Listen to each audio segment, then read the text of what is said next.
धेरै धन्यवाद।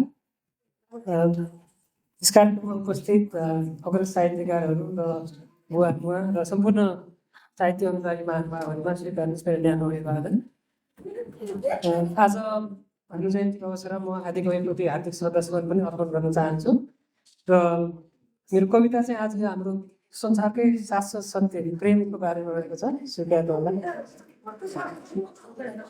तिमीलाई देखेर कस्तो उमङ्ग जागेर आयो, तिमीलाई देखेर कस्तो उमङ्ग जागेर आयो, आफ्नोभन्दा बढी तिम्रो माया लागेर आयो। तिमीलाई देखेर कस्तो उमङ्ग जागेर आयो, आफ्नोभन्दा बढी तिम्रो माया लागेर आयो।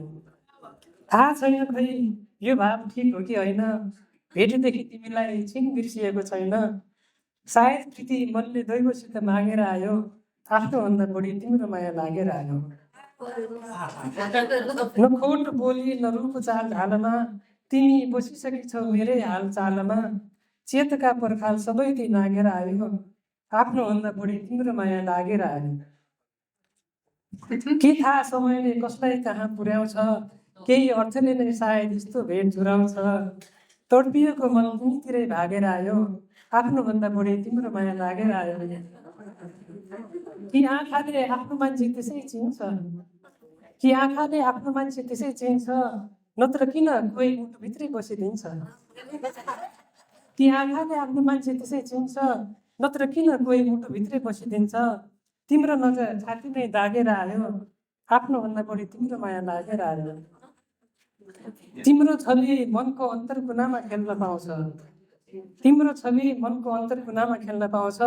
बल्ल बुझ्दैछु म भित्र पनि यति खुल्ला ठाउँ छ। हाम्रो भेट कस्तो उपहार बनेर आयो, आफ्नोभन्दा बढी तिम्रो माया लागेर आयो। जान्दिनँ म मैले जानी जानी माया गरेको हो कि, जान्दिनँ म जानी जानी मैले माया गरेको हो कि त तिम्रो मोहनले नै माया जालमा परेको हो कि। एक झल्को जिन्दगी यस्तरी बाँधेर आयो, आफ्नोभन्दा बढी तिम्रो माया लागेर आयो। अन्तिम हरफ रहेको छ। जति हेऱ्यो तिम्रो तस्बिर धित नमर्ने कस्तो, जति हेऱ्यो तिम्रो तस्बिर धित नमर्ने कस्तो। लाग्छ बरु मरिजाउँला प्रीत नमर्ने जस्तो। हराएको मान्छे तिम्रो प्रीतिले फेरि बाँचेर आयो, आफ्नोभन्दा बढी तिम्रो माया लागेर आयो, आफ्नोभन्दा बढी तिम्रो माया लागेर आयो। धेरै धन्यवाद।